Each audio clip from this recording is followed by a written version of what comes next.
In today's video, I'm going to teach you how to open a Revolut business account. We'll walk through the process from the very first click to submitting your application with clear explanations so you know exactly what to expect. Start by heading to the Revolut business website and clicking sign up. This takes you into the onboarding flow. Right away, you'll be asked to select your country and your business type. Choose the country where your business is registered, then pick the business structure that matches your setup, such as a limited company or sole trader, depending on what's supported in your region. Getting this right ensures you see the correct requirements and features. Next, create your account using your email, Google, or Apple ID.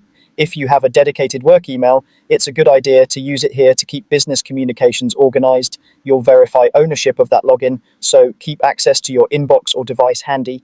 You'll then enter personal details like your full legal name, date of birth, and residential address.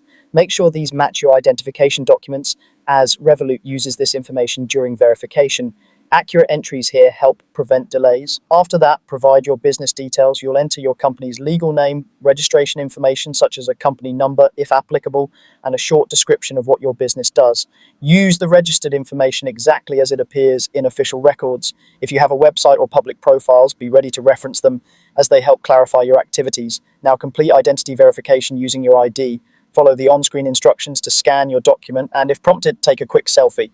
Good lighting and a clear view of your ID's edges make this step faster. Keep your original document nearby and avoid glare or shadows during the scan. You'll also be asked to answer questions about your business activity, your typical customers, and your expected transactions. Provide realistic estimates for monthly volumes, average transaction sizes, and the countries you plan to send to or receive from. Clear, consistent information supports a smoother review. Finally, choose a plan and submit your application. Take a moment to compare features and fees so you select the plan that fits your current needs. You can often adjust later as your business grows. After submitting, Revolut will review your details. Approval times can vary, and you'll be notified once everything is set. Once approved, your Revolut business account is ready to use. That's the entire process. Simple, structured, and designed to get you up and running quickly.